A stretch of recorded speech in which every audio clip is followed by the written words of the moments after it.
ক্ষমতা আসলে খালি খাওয়া নিয়ে ব্যস্ত থাকে, দেখেন না?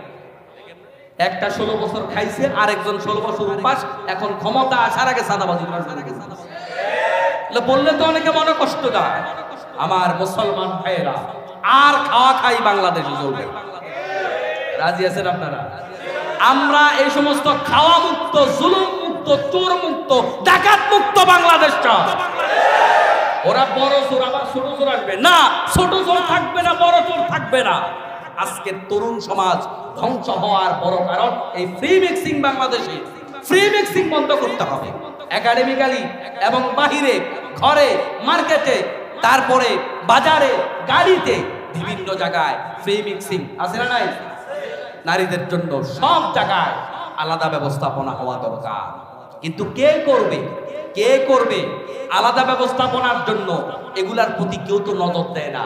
আমার মুসলমান ভাইয়েরা, আল্লাহ রাব্বুল আলামিন এই সূরার আয়াতের মধ্যে বলছেন, যুইনা লিন-নাসি হুব্বুশ শাহাওয়াতি মিনান নিসা। মানুষের জন্য সুশোভিত করা হয়েছে নারীর প্রতি ভালোবাসা। আল্লাহ তাআলা কিছু জিনিস মানুষের চোখে সুন্দর বানিয়েছেন। যেই জিনিসগুলো মানুষের চোখে সুন্দর, এর মধ্যে এক নাম্বার হলো নারীর প্রতি ভালোবাসা। নারীর প্রতি ভালোবাসা, এটা মানুষের অন্তরে আল্লাহ তাআলা ভালো লাগিয়ে দিয়েছেন। এরপরে হচ্ছে ওয়াল বানিন, সন্তান সন্ততি, ওয়াল কানাতিরিল মুকান্তারাতি মিনাজ যাহাবি ওয়াল ফিদ্দাতি, স্বর্ণ রূপার স্তূপ। স্বর্ণ রূপা দেখলে কার না লোভ হয়? আল্লাহ পাক বান্দার অন্তরের ভিতরে এগুলার প্রতি ভালোবাসা দিয়েছেন। ওয়াল খাইলুল মুসাওয়ামা, এরপরে হচ্ছে ঘোড়া, বাছাইকৃত ঘোড়া। এরপরে হচ্ছে ওয়াল আনআম, গবাদি পশু। ওয়াল হারস, খেত খামার। এগুলার প্রতি আমাদের লোভ আছে না নাই?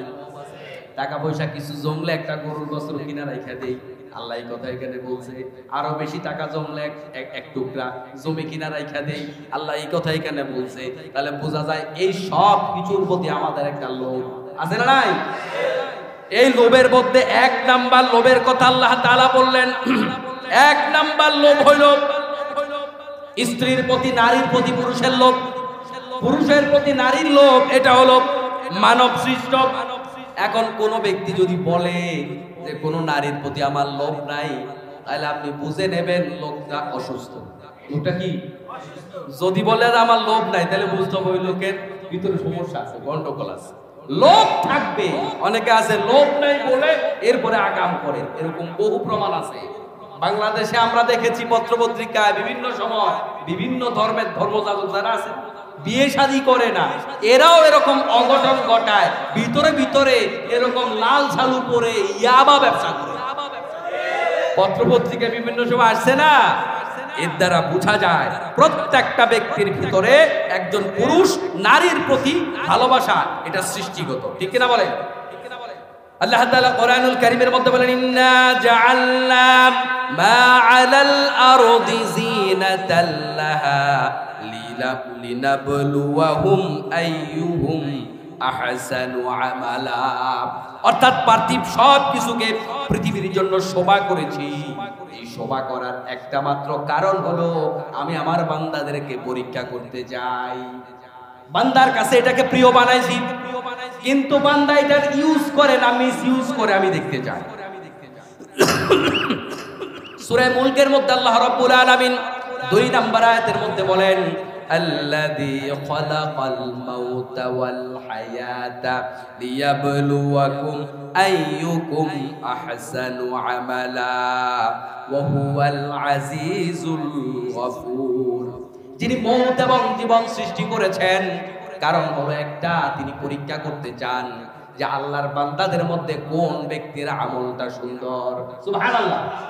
মুফাসসিরিনে কেরাম এখানে হায়াত এবং মওতের মধ্যে হায়াতের ব্যাখ্যা করেছেন। হায়াত মানে কেবল জীবন নয়, হায়াত মানে হলো জীবন ধারণের উপকরণ, হায়াত মানে হলো জীবনের মূল্যবান সম্পদ।